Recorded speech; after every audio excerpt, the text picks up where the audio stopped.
누군가는 집을 지켜야지, 안 그래? 집 지키는 개가 없으면 어쩌려고. 시어머니가 명품 쇼핑백을 흔들며 비웃듯 던진 말에 제 몸이 차갑게 식어갔습니다. 집 지키는 개라는 모욕적인 표현이 가슴에 깊숙이 박혔습니다. 하지만 시댁 식구들은 몰랐습니다. 그 개가 얼마나 치밀하고 무서운 복수를 준비하고 있었는지를. 공항에 도착한 그들을 기다리고 있는 것은 달콤한 휴식이 아닌 처참한 굴욕이었습니다. 오늘도 소중한 시간을 함께 해주셔서 감사합니다. 인생 이야기들을 통해 서로 위로받고 힘을 얻을 수 있도록 구독과 좋아요로 응원해 주시면 들숨에는 건강을, 날숨에는 재력을 얻게 되실 거예요. 그리고 고향이 어디신지, 지금 어디서 보고 계신지도 댓글로 인사해 주세요. 오늘의 이야기를 시작하겠습니다. 저는 거실 소파에 앉아 짐을 싸는 시댁 식구들을 말없이 바라봤습니다. 여행 가방들은 명품 로고를 자랑하며 현관을 가득 채웠습니다. 시어머니의 목소리는 평소보다 훨씬 들떠 있었습니다. 시어머니는 일주일 내내 저에게 여행에 대한 이야기는 한마디도 꺼내지 않았습니다. 시어머니는 윤서가 당연히 집을 지킬 사람이라고 생각하는 듯 했습니다. 시누이도 명품 선글라스를 코에 걸며 거실로 들어서더니 저에게 손을 흔들며 말했습니다. 윤서야, 우리 갔다 올게. 가서 좋은 물건 많이 사올게. 너무 부러워하지는 말고. 저는 억지로 입꼬리를 올리려 했으나 잘 되지 않았습니다. 남편은 여행 준비에 정신이 팔린 채 저에게 다가오더니 제 어깨를 가볍게 두드리며 말했습니다. 자기야, 다녀올게. 엄마랑 어른들 잘 모시고 와야 하니까 전화 자주 못해도 이해해줘. 저는 남편의 손을 피하며 작게 대답했습니다. 나만 빼고 다 같이 가는 거야? 남편은 저의 질문에 당황한 듯 눈썹을 치켜 올렸습니다. 그러더니 목소리를 낮춰 말했습니다. 무슨 소리야? 갑자기 왜 그래? 다음에 우리끼리 가자. 지금은 부모님 모시고 가는 거잖아. 저는 남편의 변명에 헛웃음이 나왔습니다. 가족 모시고 가는 여행이라면 아내인 저를 더욱 챙겨야 하는 것이 아니었을까요? 시어머니가 현관문 앞에서 구두를 신으며 저에게 마지막 당부를 했습니다. 시어머니가 손가락으로 집안 곳곳을 가리키며 말했습니다. 윤서야, 네가 집 좀 잘 지키고 있으렴. 이 집 보일러도 잘 확인해줘야 하고 쓰레기도 잘 버리고 너가 없으면 누가 하겠냐. 저는 시어머니의 그 말이 마치 자신의 역할을 집안의 하인으로 대하듯 느껴졌습니다. 그때 시누이가 화려하게 치장한 손에 들린 명품 가방을 흔들며 저에게 다가오더니 저의 얼굴을 훑어보며 비웃듯 말했습니다. 윤서는 집을 잘 지켜야죠. 우리 같은 사람이 나가서 돈을 써야 경제가 돌아가지 않겠어요? 집 지키는 개가 없으면 누가 이 집을 보겠어요? 저는 그 말을 듣고 얼굴이 완전히 굳었습니다. 집 지키는 개라는 비유는 제 마음에 깊숙이 박히는 날카로운 비수와 같았습니다. 저는 온몸의 피가 거꾸로 솟는 것을 느꼈습니다. 시누이는 저의 반응에는 관심도 없다는 듯 시어머니와 팔짱을 끼고 현관을 나섰습니다. 그 후 1시간 뒤 저는 남편 도진에게 급히 전화를 걸었습니다. 전화기 너머에서는 공항의 시끄러운 소음이 들려왔습니다. 도진이 숨가쁜 목소리로 대답했습니다. 자기야, 나 지금 체크인 중이야. 정신없어. 나중에 이야기하자. 남편은 제 말을 들을 틈도 주지 않고 일방적으로 전화를 끊어버렸습니다. 저는 휴대전화를 꽉 쥐었습니다. 저의 헌신과 희생이 이 가족에게는 당연히 해야 할 일이자 집안일을 대신하는 하인으로 취급되었다는 사실을 깨달았습니다. 저는 과거의 기억을 되짚었습니다. 결혼 후 시어머니는 저에게 종종 금전적인 도움을 요청했습니다. 시어머니는 당시 급히 목돈이 필요하다며 제 손을 잡고 애원했습니다. 윤서야, 내 명의로 잠깐만 대출 좀 받아주면 안 되겠니? 내가 급해서 그래. 너밖에 없다. 저는 시어머니의 간절한 부탁에 거절하지 못하고 제 명의로 대출을 받았었습니다. 대출금은 시댁의 급한 일에 쓰였지만 이자는 제 월급에서 꼬박꼬박 나가고 있었습니다.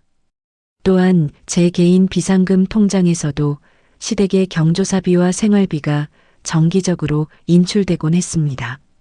저는 그저 가족을 돕는 일이라고 여겼습니다. 하지만 집 지키는 개라는 모욕적인 말을 들은 순간 모든 선의는 악의적인 이용으로 둔갑했습니다. 저는 더 이상 참을 수 없다고 판단했고 이 모멸감에 대한 대가를 치르게 해줘야겠다고 결심했습니다. 저는 침착하게 자신의 노트북을 켜고 제가 사용하던 개인 비상금 통장의 잔액을 확인했습니다. 꽤 큰 금액이 남아 있었습니다. 저는 이 금액을 전액 현금으로 인출하여 시댁과 완전히 분리된 안전한 장소에 보관하기로 결정했습니다. 저는 은행 앱을 켜서 모든 잔액 인출 신청을 진행했습니다. 저는 더 이상 시댁의 재정적 구멍을 메우지 않겠다고 다짐했습니다. 다음으로 시댁 식구들이 사용하는 모든 자동이체 내역을 확인했습니다. 시어머니의 보험료, 정수기 렌털료, 그리고 남편의 고급 외제차 할부금 일부까지 제 비상금 통장에서 나가고 있었습니다. 저는 이 모든 자동 이체 항목들을 다음 달분부터 일괄 중지시켰습니다. 저는 이 모든 행위가 자신의 모멸감에 대한 보상일 뿐만 아니라 굴욕적인 결혼 생활을 끝내기 위한 재정적 독립선언임을 스스로에게 확인시켰습니다. 저는 복수의 첫 단계로 남편을 제외한 모든 시댁 식구들의 해외 카드 정보를 확보해야 했습니다. 과거 시어머니가 자신의 명의 대출권으로 복잡한 서류 작업을 할 때 잠시 시댁의 재정 관리를 도왔던 때를 떠올렸고 그때 정리해 두었던 가족 해외 결제 카드 목록 파일이 제 클라우드에 안전하게 보관되어 있었습니다. 저는 그 파일에 접속했습니다. 그 목록에는 시어머니가 자랑하던 해외 전용 VIP 카드의 번호와 유효 기간이 상세히 기록되어 있었습니다. 저는 이 파일의 내용을 꼼꼼히 메모하며 복수의 치밀함을 더했습니다. 시댁 식구들이 가장 호화롭게 돈을 쓸 때 가장 큰 망신을 주어야 한다고 생각했습니다. 저는 카드 정지 시점과 방법을 구상하며 해외에 있는 사돈 일행이 즐거운 시간을 보내는 동안 자신은 완벽한 복수국의 시나리오를 완성할 것임을 다짐했습니다. 노트북 화면을 닫고 조용히 빈 거실을 걸었습니다.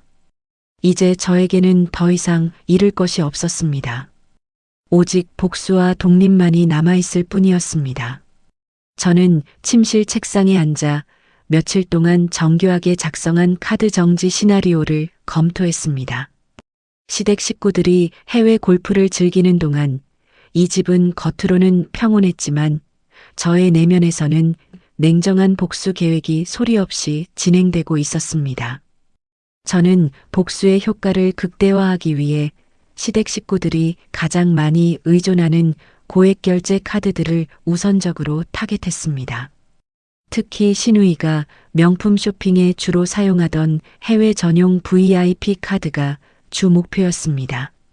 저는 휴대전화로 각 카드사의 고객센터에 차례로 연락했고 걱정스러운 듯한 목소리로 상담원에게 말했습니다.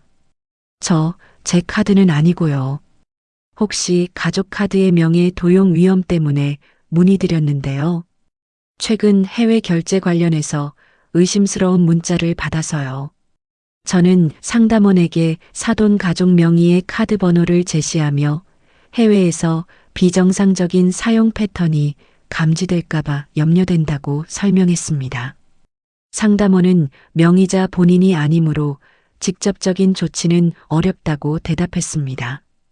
저는 잠시 한숨을 쉬는 듯한 소리를 내며 말했습니다. 아, 역시 그런가요? 하지만 명의자가 지금 해외에 있어서 연락이 어렵거든요. 혹시 귀국 시점에 맞춰 해외 결제를 잠시 정지했다가 풀어줄 수 있는 기능은 없을까요? 혹시 모를 상황에 대비해서요.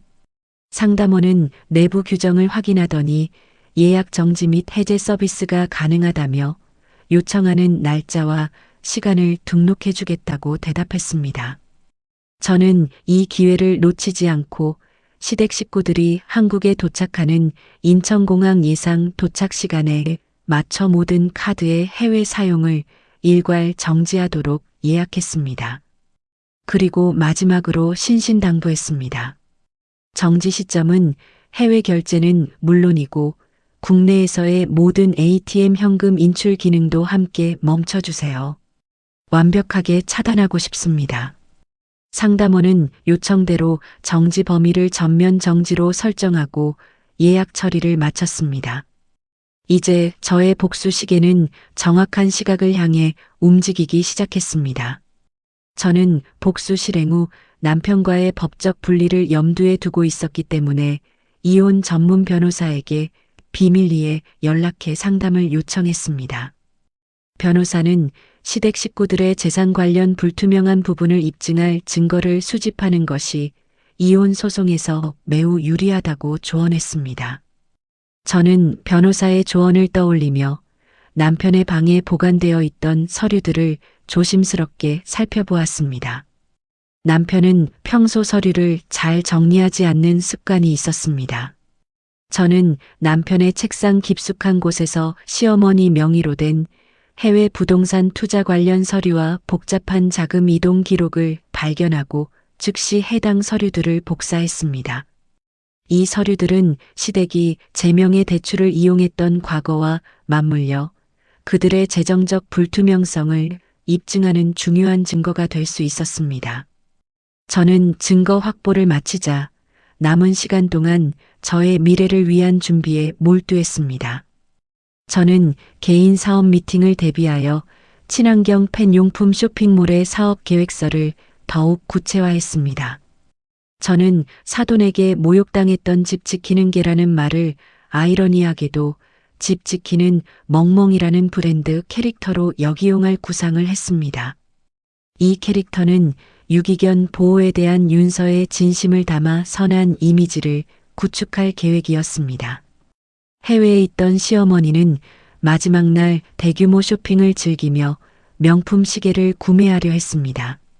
하지만 시어머니의 카드는 금액 초과로 결제 거부되었습니다. 시어머니는 화를 내며 남편에게 카드를 달라고 소리쳤습니다. 남편의 카드 역시 비슷한 이유로 결제에 실패했습니다. 시어머니는 즉시 남편에게 급히 전화하여 추가 경비를 요구했습니다. 남편은 어머니의 요구에 전전긍긍했습니다. 자신의 주거래 은행에 긴급 대출을 문의했지만 대출이 쉽지 않다는 답변만 받았습니다. 남편은 초조함 속에서 친인척과 직장 동료들에게 거액의 돈을 빌려달라고 연락했지만 평소 남편의 이기적인 태도 때문에 모두 거절당했습니다. 남편은 어머니의 재정적 요구를 해결할 능력도 의지도 없는 무능한 남편이었음이 드러났습니다. 그러더니 저에게 이 사실을 숨긴 채 어머니에게는 곧 송금될 것이라고 거짓말을 했습니다. 저는 남편의 초조한 행동과 잦은 통화 시도를 포착했지만 모른 척했습니다. 남편이 스스로 사태를 수습하지 못하고 무너지는 모습은 저의 복수 결심을 더욱 확고하게 만들었습니다. 저는 제가 준비한 모든 증거와 계획이 완벽하게 맞아떨어지고 있음에 만족감을 느꼈습니다. 복수 실행 예정일이 다가왔습니다. 저는 자신의 노트북 화면에 카드 정지 실행 예정 시간을 최종 확인했습니다. 정확하게 인천공항 도착 후 30분 뒤로 설정되어 있었습니다. 저는 굳게 다짐했습니다. 이 복수는 단순한 안갚음이 아니라 굴욕적인 과거와의 단절이자 독립적인 삶을 시작하는 신호탄이 될 것임을. 저는 더 이상 시댁의 재정적 문제를 대신 해결해주는 하인이 아니었습니다. 마지막으로 현우에게 연락해 다음 주 사업 미팅을 확정했습니다. 저는 이제 뒤를 돌아보지 않을 것이었습니다. 해외 골프를 마친 시댁 식구들은 비행기에 몸을 싣고 인천을 향하고 있었습니다. 그들은 자신들의 비행기가 곧 금융 재앙을 맞이할 운반체라는 것을 전혀 예상하지 못했습니다. 저는 모든 준비를 마치고 이제 카드를 정지시킬 그 순간만을 기다렸습니다. 제 마음은 놀라울 만큼 평온했습니다. 복수 실행을 하루 앞둔 날 밤이었습니다. 저는 침실에서 사업 계획서를 검토하고 있었습니다. 남편은 평소보다 늦게 귀가했습니다. 남편은 현관에 들어서자마자 초조하고 날카로운 기색을 숨기지 못했습니다. 남편은 넥타이를 거칠게 풀어 던지며 저에게 다가오더니 평소와 달리 격양된 목소리로 저에게 명령했습니다. 자기야, 잠깐 이리 와봐. 어머니한테 급하게 돈을 보내야 할 것 같아. 지금 당장. 저는 사업 계획서에서 시선을 떼지 않고 침착하게 대답했습니다. 갑자기 무슨 돈? 무슨 일인데 그래? 남편은 거실 테이블을 주먹으로 치며 짜증을 냈습니다. 무슨 일이긴. 어머니 카드가 해외에서 갑자기 문제가 생겼대. 지금 돈이 없어서 공항에서 망신당할 위기라고. 자기 비상금 있잖아. 그걸로 급하게 송금 좀 해줘. 저는 비상금을 이미 현금화했음을 숨긴 채 남편 얼굴을 똑바로 쳐다보며 차분하지만 단호하게 말했습니다. 내 돈은 당신 어머니를 위한 예비 자금이 아니야. 남편은 제 단호한 태도에 당황했지만 어머니의 초조한 목소리가 머릿속에 떠올라 이성을 잃고 저의 어깨를 붙잡고 강하게 흔들며 협박했습니다. 지금 장난해? 어머니가 이 일로 망신당하면 우리 결혼 생활은 끝이야. 네가 문제 해결 안 하면 난 당신이랑 이혼할 수밖에 없어. 저는 남편의 손을 뿌리쳤습니다. 저는 남편의 이기적인 협박에 깊은 분노를 느꼈지만 겉으로는 흔들리지 않았습니다. 저는 싸늘한 목소리로 말했습니다. 이혼? 좋지. 이젠 당신과의 관계를 완전히 끝낼 준비가 됐어. 오히려 당신이 그런 식으로 나오니 내 결정이 틀리지 않았다는 확신이 드네. 남편은 저의 단호함에 잠시 멈칫했지만 곧 자신의 초조함만을 내세우며 방으로 들어가 버렸습니다. 저는 남편의 무능함과 이기심을 확인하며 복수 계획에 대한 일말의 죄책감마저 완전히 지워버리고 이 결혼 생활이 이미 오래전에 끝났음을 받아들였습니다. 바로 다음 날 오전 전 직장 선배였던 강현우에게 전화가 왔습니다. 선배는 제가 전에 기획했던 친환경 펜용품 플랫폼 아이디어를 언급하며 흥분된 목소리로 말했습니다. 윤서야, 내 아이디어 기획안이 투자자들한테 반응이 정말 좋아. 대규모 투자 유치가 확실시되고 있어.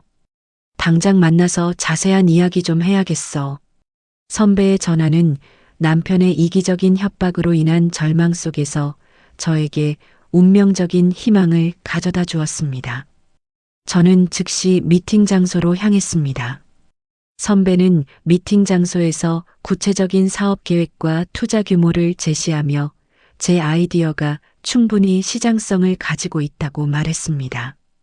현우 선배는 테이블 위로 사업 제안서를 밀어주며 저에게 말했습니다. 이 사업은 너 아니면 안 돼. 네가 이 아이디어를 구상할 때 보여줬던 진심이 투자자들에게도 통했다고. 이제 너 스스로의 가치를 찾을 시간이야. 선배는 사업을 위한 종잣돈 마련 조언과 함께 현재 상황에 얽매이지 말고 독립하여 스스로의 가치를 찾으라는 심리적 지지를 아끼지 않았습니다. 저는 선배의 현실적이고 긍정적인 응원에 눈시울이 뜨거워졌습니다. 그리고 이 복수 이후의 경제적 자립에 대한 확신을 얻었습니다. 이번 기회로 제가 남편과의 관계를 완전히 정리할 결심을 굳히게 만들었습니다. 같은 시각 시댁 식구들은 해외 면세점에서 남은 돈으로 기념품을 구매하려 했습니다. 시어머니는 지갑 속 마지막 카드들을 꺼내더니 불안한 표정으로 시아버지에게 물었습니다. 여보, 아까 카드사 직원이 전화 왔을 때 그냥 해외 정지한다고 해버린 거 아니죠? 한국 가서 풀면 되는 거죠? 그러자 시아버지는 대수롭지 않은 표정으로 대답했습니다. 걱정하지 마. 곧 한국 도착하면 되잖아. 어차피 국내 ATM에서 현금 인출하면 돼. 그들의 대화는 제가 설정한 국내 ATM 인출 기능 전면 정지라는 치밀한 복수 시나리오를 완전히 간과하고 있었습니다. 저는 사업 미팅을 마치고 돌아오는 길에 휴대전화로 카드사에 최종 정지 승인 문자를 발송했습니다. 정확한 시각에 맞춰 카드가 정지될 것이라는 것을 다시 한번 확인했습니다. 시댁 식구들을 태운 비행기는 이미 한국으로 진입하고 있었습니다. 저는 집에 도착하자마자 미리 준비해둔 이혼 관련 서류들을 다시 한번 확인했습니다. 남편에게 전달할 이혼 조정 신청서와 시어머니의 해외 부동산 투자 서류 사본을 챙겼습니다. 그리고 집을 떠나기 전 남편에게 마지막으로 이별의 문자를 보냈습니다. 당신 어머니의 카드들을 내가 모두 전면 정지시켰어. 당신 가족들이 나에게 준 모욕의 대가야. 그리고 이건 이혼 조정 신청서야. 이제부터는 변호사와 이야기해. 내 삶에서 당신과 당신 가족은 완전히 지워졌어.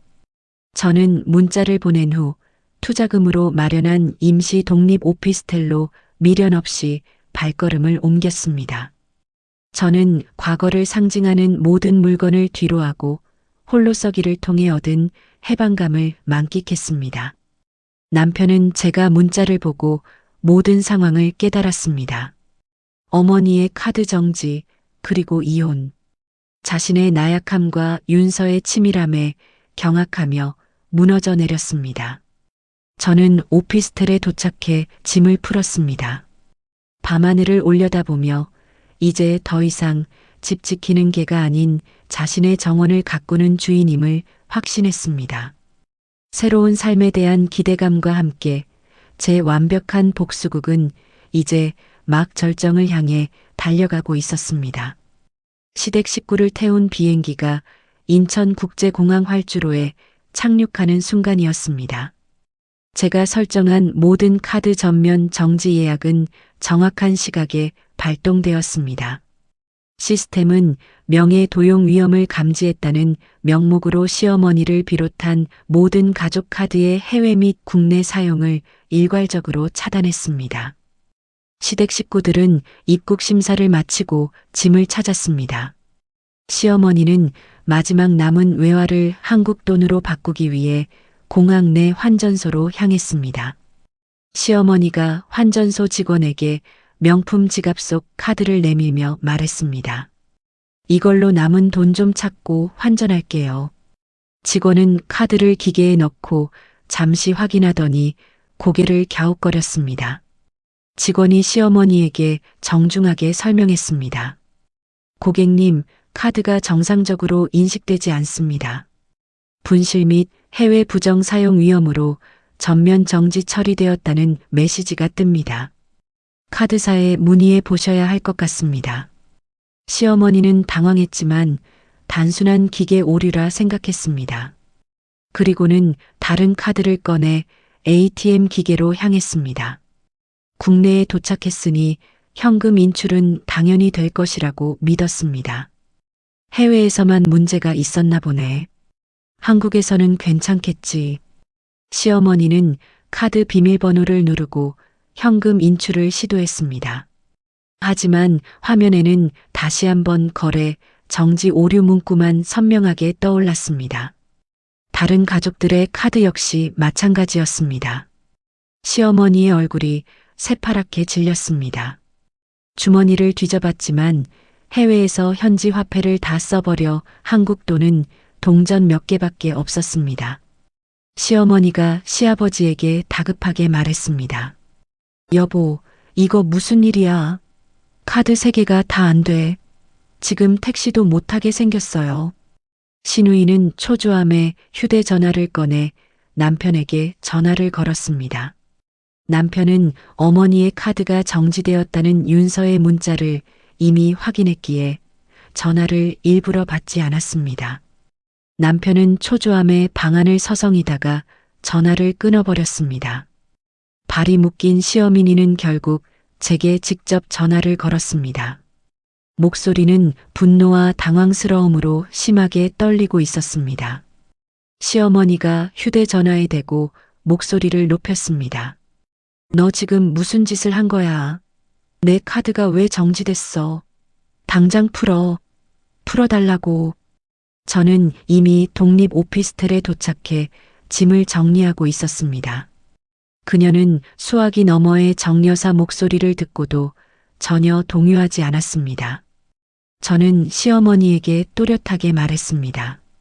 제가 집 지키는 동안 모욕당하고 재정적으로 이용당한 대금 청구서입니다. 이제 그 대가를 치르시는 겁니다. 시어머니는 분노에 치를 떨며 윤서에게 악담을 퍼부었습니다. 네가 감히 시댁에, 내가 이 사실을 온 세상에 폭로하고 너를 가만두지 않겠어. 당장 카드 풀어. 저는 이미 법적 대비를 마쳤음을 통보하고 마지막 말을 남기고 전화를 끊었습니다. 모든 법적 대비를 마쳤습니다. 이제부터는 변호사를 통해서만 연락하세요. 시어머니는 휴대전화를 붙잡고 공항 바닥에 주저앉았습니다. 주변 사람들이 웅성거리며 시댁 식구들을 쳐다보기 시작했습니다. 명품 쇼핑백을 한 아름안고 있던 시댁 일행은 극심한 굴욕감 속에서 고개를 들 수 없었습니다.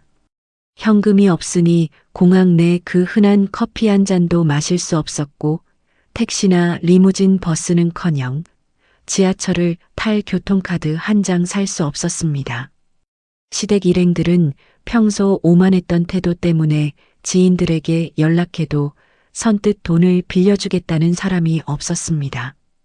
그래서 몇 시간이 지나서야 겨우 아는 사람을 통해 돈을 전달받아 공항을 벗어날 수 있었습니다.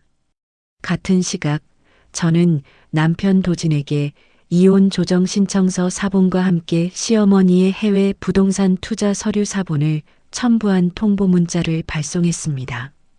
도진은 어머니의 연락이 끊긴 이유와 저의 문자를 보고 모든 상황을 깨달았습니다. 어머니의 금융재앙이 저의 치밀한 복수였음을 알게 되었습니다. 그는 제가 확보한 해외 부동산 서류가 법정에서 어떤 의미를 가질지 알고 있었기에 절망감에 휩싸였고 저에게 완전히 패배했음을 인정할 수밖에 없었습니다. 제가 떠난 후 도진은 어머니에게 연락해 사태를 파악하고 경악했습니다. 남편은 비상금의 현금화, 카드 정지 예약, 이혼 조정 신청까지 이 모든 것이 저의 치밀하고 완벽한 계획이었음에 무력감을 느꼈습니다. 그는 자신의 무능함과 우유부단함이 이 모든 파국을 불러왔음을 깨달았지만 이미 늦은 후였습니다. 오피스텔에 도착한 저는 현우 선배와 만나 사업 계획을 최종 검토했습니다. 선배는 저의 용기 있는 독립을 진심으로 응원했습니다. 윤서야, 정말 잘했어. 이제부터는 타인을 위한 삶이 아니라 오직 너를 위한 삶을 살아. 저는 격려에 힘입어 과거의 굴레에서 완전히 벗어났다는 해방감을 느꼈습니다. 거울에 비친 자신의 얼굴에서는 과거 시댁의 눈치를 보던 초조함은 사라지고 단단하고 새로운 결의가 그 자리를 채우고 있었습니다. 저는 과거를 상징하는 모든 물건들을 오피스텔 근처 쓰레기통에 버렸습니다. 이제 더 이상 뒤를 돌아보지 않을 겁니다. 이 카드 정지 사건은 저에게 단순한 복수가 아닌 인생의 새로운 시작을 알리는 명확한 경계선이 되었습니다. 저는 빛나는 미래를 향한 첫걸음을 내디디며 깊은 안도감을 느꼈습니다. 새로운 사업의 성공과 독립적인 삶, 그리고 스스로 개척할 미래에 대한 기대감이 제 마음속에 가득 찼습니다. 이혼 후 1년이 흘렀습니다. 저는 이제 더 이상 과거의 굴레에 갇힌 며느리가 아니었습니다. 친환경 펜용품 전문 쇼핑몰 윤서의 정원의 어엿한 공동대표이자 최고 경영자였습니다. 쇼핑몰은 설립 1년 만에 업계의 주목을 받으며 폭발적인 성장을 기록했습니다. 저는 통유리창 너머로 넓게 펼쳐진 사무실을 바라봤습니다. 직원들은 활기차게 움직였고 현우 선배는 회의실에서 해외 바이어와 화상 통화를 하고 있었습니다. 제 얼굴에는 성공에서 오는 자신감과 평온함이 넘실거렸습니다. 제가 회의를 마치고 돌아온 현우 선배에게 환하게 웃으며 말했습니다. 해외 반응이 생각보다 뜨겁네요. 역시 우리 집 지키는 멍멍이 캐릭터가 통했어요. 현우 선배는 저의 말에 고개를 끄덕이며 응답했습니다. 너의 진심이 담겨 있으니 당연하지. 그 캐릭터가 과거의 아픔을 역이용해서 만든 거라 더 의미가 깊은 것 같아. 사업 초반 제가 직접 기획하고 디자인한 집 지키는 멍멍이 캐릭터가 새겨진 프리미엄 수제 간식과 친환경 배변 패다는 소비자들 사이에서 큰 인기를 끌었습니다. 이 캐릭터는 유기견 보호에 대한 저의 진정성과 맞물려 착한 브랜드라는 이미지를 구축하는 데 성공했습니다. 윤서의 정원은 설립 1년 만에 올해의 유망 스타트업에 선정되는 영예를 안았습니다. 저는 이 모든 성공이 시댁의 억압에서 벗어나 오롯이 자신의 노력과 능력만으로 일궈낸 결과라는 사실에 깊은 만족감을 느꼈습니다. 제 노력은 경제적 자유를 가져다 주었을 뿐만 아니라 자기 존중감과 자아 실현이라는 최고의 가치를 선물했습니다. 저는 매달 쇼핑몰 수익의 일부를 어려운 환경에 처한 유기견 보호소에 정기적으로 기부했습니다. 저는 과거의 상처를 선한 영향력으로 승화시키는데 진심이었습니다. 어느 날 회사 근처 식당에서 점심 식사를 하다가 우연히 전 남편 도진의 근황을 접했습니다. 도진은 어머니 정 여사의 재정 문제와 자신의 개인적인 빚 문제로 인해 힘든 나날을 보내고 있었습니다. 그는 회사를 그만두고 아르바이트를 전전하고 있다는 소식이었습니다. 식당 사장님이 저에게 조심스러운 목소리로 말했습니다. 저 도진 씨 소식 들었어요. 어쩌다 그렇게 됐는지.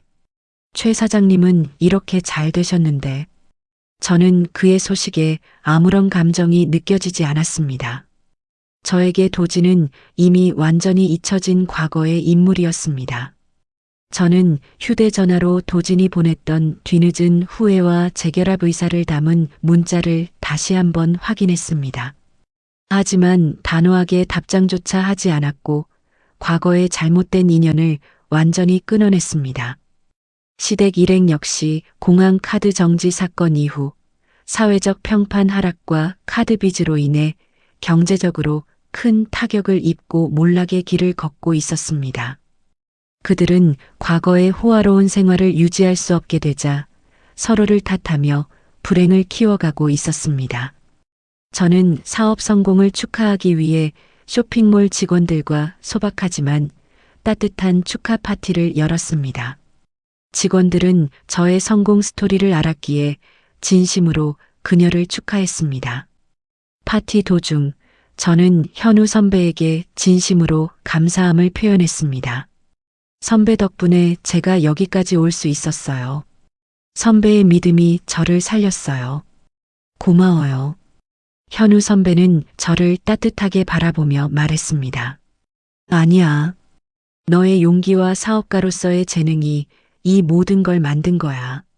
난 그저 좋은 파트너였을 뿐이고, 너가 과거에서 벗어나 행복해하는 모습이 나에게는 가장 큰 기쁨이야. 저와 선배 사이에서는 단순한 동료의 이상의 깊은 신뢰와 애정이 싹트고 있었습니다. 저는 이 성공에 안주하지 않고 사업가로서의 자신감을 바탕으로 해외 시장 진출이라는 새로운 목표를 세우고 다음 프로젝트 팀을 조직했습니다. 그리고 바쁜 업무 와중에도 틈틈이 자신의 경험을 바탕으로 한 SHP를 시작했습니다. 이 에세이는 과거의 억압을 극복하고 독립하는 과정을 담아 저에게는 일종의 심리적 치유의 시간이 되었습니다. 저는 사무실 창밖을 보며 생각했습니다. 과거의 저는 시댁의 안녕을 위해 집안을 지키던 집 지키는 개였지만 이제는 윤서의 정원이라는 자신의 공간을 지키고 키우는 당당한 주인이 되었습니다. 이 성공은 저에게 과거의 굴욕을 완벽하게 씻어내는 자유와 해방을 선사했습니다. 저는 자신의 노력만으로 이룬 삶에 깊은 만족감을 느꼈습니다. 저의 빛나는 순간은 많은 사람들에게 영감을 주었습니다. 하지만 바로 이 절정의 순간 뒤에는 저의 성공을 질투하는 과거의 악연이 다시 그림자를 드리우기 시작했습니다. 제 행복을 시기하는 전 시댁 식구 일행은 저를 무너뜨리기 위한 또 다른 음모를 꾸미고 있었습니다. 그 시간 저는 곧 닥칠 두 번째 위기에 대해서는 아직 전혀 알지 못했습니다. 제 쇼핑몰 윤서의 정원이 급성장하며 언론의 주목을 받기 시작한 지 얼마 되지 않아 먹구름이 끼기 시작했습니다. 해외에서 몰락한 전 시댁의 일행은 저의 성공 소식에 극심한 질투심과 복수심에 사로잡혔습니다. 그들은 자신의 몰락이 저의 복수 때문이라고 굳게 믿고 있었습니다. 정 여사가 낡은 거실에서 분노에 떨며 소리쳤습니다. 감히 그 애송이가 나를 이 지경으로 만들고 혼자 잘 살아.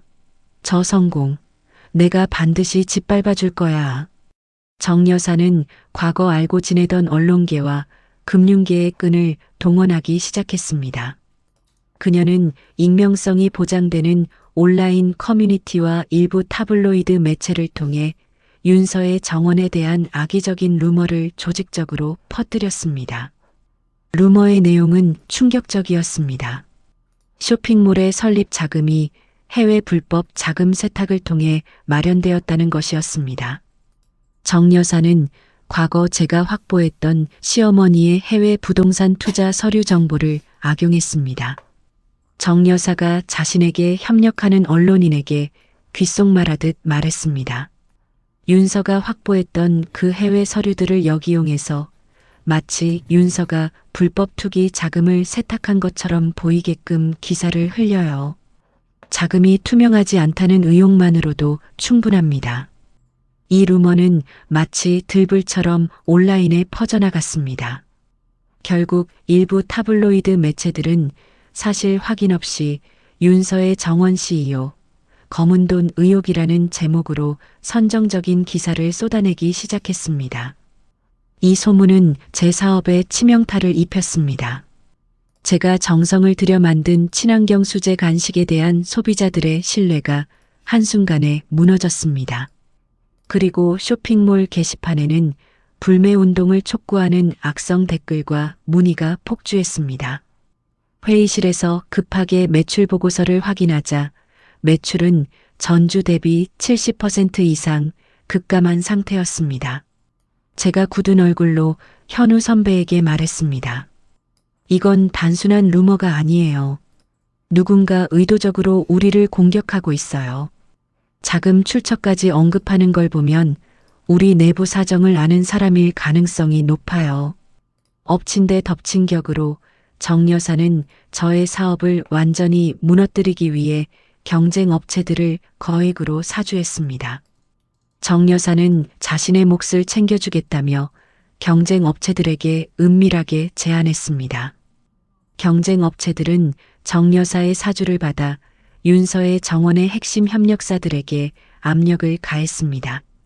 그들은 납품 계약을 해지하지 않으면 거래를 끊겠다는 식으로 협박했습니다. 결국 주요 간식 재료와 포장재를 공급하던 협력사들이 줄줄이 계약 해지를 통보했습니다. 현우는 사태의 심각성을 깨닫고 즉시 법무팀을 가동했습니다. 하지만 익명으로 퍼지는 루머와 조직적인 방해 공작의 배후를 찾는 것은 쉽지 않았습니다. 현우가 지친 기색으로 제게 보고했습니다. 루머의 배후를 찾기가 쉽지 않아. 조직적으로 움직이고 있거든. 하지만 협력사 이탈은 심각해. 이대로 가면 생산 자체가 불가능해질 수도 있어. 저는 극심한 스트레스로 밤잠을 설치기 시작했습니다. 건강은 급격히 악화되었고 다시 과거 시댁에 억압당하던 시절의 불안감을 느끼기 시작했습니다. 자신의 노력으로 일군 모든 것이 타인의 악의적인 공격에 의해 무너질 수 있다는 현실에 좌절했습니다. 이때 전 남편 도진이 갑자기 연락을 시도했습니다. 도진은 어머니 정 여사의 지시를 받고 제게 접근했습니다. 도진이 비굴한 목소리로 말했습니다. 윤서야, 내 사업 힘든 거 알아. 어머니가 지금 이 사태를 해결할 수 있는 열쇠를 가지고 계셔. 네가 지금이라도 사업을 정리하고 어머니에게 사과하면 루머를 깨끗하게 없애주겠다고 하셨어. 저는 도진의 비열하고 이기적인 제안에 분노가 치밀었습니다. 제가 냉소적인 목소리로 도진에게 대답했습니다. 당신 어머니의 악의적인 음모에 내가 왜 굴복해야 해? 나는 죄 지은 것이 없어. 당신들이 나에게 했던 짓을 잊었니? 도진은 저의 단호한 거절에 짜증을 냈지만 더 이상 윤서를 설득할 힘이 없었습니다. 저는 도진의 제안을 거부했지만 이 모든 상황이 자신의 과거 가족에게서 비롯되었다는 사실에 깊은 고통을 느꼈습니다. 그리고 자신의 성공이 과거의 그림자에서 벗어나지 못하고 있음을 깨달았습니다. 현우는 정 여사 일행의 행동에는 항상 금전적인 대가가 얽혀 있음을 간파했습니다. 현우는 경쟁업체의 자금 흐름과 정 여사와의 연결고리를 추적하는 데 집중했습니다. 현우는 마침내 경쟁업체 내부 관계자로부터 정 여사가 거액의 현금을 제공하며 악성 루머와 방해 공작을 지시했다는 결정적인 증언을 확보했습니다. 이 증언은 정 여사가 제 사업을 무너뜨리려 했다는 사실을 입증할 중요한 단서가 되었습니다. 저는 이제 이 위기가 단순한 사업 문제가 아님을 알았습니다. 이것은 과거의 악연을 완전히 청산하고 진정한 승리를 거두기 위한 최후의 전투였습니다. 저와 현우 선배는 확보한 증거를 바탕으로 정 여사 일행의 음모를 무력화할 진실규명 기자 회견을 준비했습니다. 저는 이번에는 더 이상 숨지 않고 정면으로 맞서 싸우기로 결심했습니다. 저의 눈빛은 다시 한번 과거의 냉철함과 결의로 가득 찼습니다. 자신의 결백을 증명하고 정 여사 일행의 비리를 대중에게 폭로할 기회를 잡은 것입니다. 저와 현우 선배는 확보한 증거들을 기반으로 정 여사 일행의 음모를 무력화할 진실규명 기자 회견을 신속하게 준비했습니다. 저는 더 이상 숨거나 피하지 않았습니다. 언론과 대중 앞에서 자신의 결백을 증명하고 악의적인 공격의 배후를 폭로할 기회만을 기다렸습니다. 현우는 경쟁업체 관계자로부터 정 여사가 금품을 제공하며 악성 루머를 퍼뜨리도록 지시했다는 통화 녹취록을 확보했습니다. 이 녹취록은 정 여사의 범죄 행위를 명백하게 입증하는 결정적인 증거였습니다. 저 또한 과거 도진과의 이혼 과정에서 백업해 두었던 시어머니와 정 여사 사이의 수상한 통화 기록을 재검토했습니다. 이 통화 기록은 정 여사 일행이 조직적으로 저의 사업을 회방 놓기 위해 경쟁업체를 사주한 시점과 정확히 일치했습니다. 제가 기자 회견 직전 현우에게 마지막으로 다짐하듯 말했습니다. 이건 우리 사업을 지키는 것뿐만 아니라 과거의 모든 악연을 끊어내는 싸움이에요. 저는 물러서지 않을 겁니다. 기자 회견 당일 수많은 취재진들이 저의 회사 사옥에 모였습니다. 저는 단상에 올라섰습니다. 과거 시댁의 모욕을 받았던 나약한 며느리가 아닌 부당한 공격에 맞서는 강인한 CEO의 모습이었습니다. 제가 준비된 자료를 들고 취재진을 똑바로 바라보며 말했습니다. 최근 저희 윤서의 정원에 대한 모든 악성 루머는 사실이 아닙니다. 이 모든 것은 제 전 사돈인 정 여사 일행이 조직적으로 꾸민 명예훼손 및 업무방해 행위입니다. 그리고는 현우 선배가 확보한 녹취록을 공개적으로 재생했습니다. 녹취록 속 정 여사의 목소리는 경쟁업체 관계자에게 거액의 금품을 약속하며 저의 사업을 무너뜨리라고 지시하는 내용을 담고 있었습니다. 기자들은 충격에 휩싸였습니다. 이어서 저는 자신이 확보했던 시어머니의 해외 부동산 투자 서류와 연결된 정 여사 일행의 불투명한 자금 운용 내역을 공개했습니다. 저는 확보한 자료를 기자들에게 제시하며 단호하게 주장했습니다. 정 여사 일행은 제 사업을 공격하기 위해 자신들의 불법적인 자금 문제까지 동원했습니다. 이 자료들을 통해 오히려 정 여사 일행의 탈세 및 자금 출처 불분명에 대한 철저한 수사가 필요함을 강력하게 촉구합니다. 저는 자신의 사업 자금이 모두 투명한 은행 대출과 현우의 정당한 투자금임을 증명하는 서류들을 제시하며 자금 세탁 루머를 완전히 반박했습니다.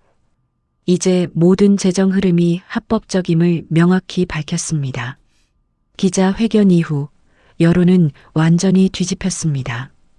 대중은 저에게 동정표를 던졌고 윤서의 정원에 대한 신뢰는 위기 이전보다 더욱 확고해졌습니다. 오히려 정 여사 일행에 대한 비난 여론이 들끓었습니다. 경찰과 세무당국은 윤서가 제출한 명백한 증거와 폭로 내용을 바탕으로 정 여사 일행에 대해 명예훼손, 업무방해, 그리고 불법 자금 흐름에 대한 정식 수사에 착수했습니다.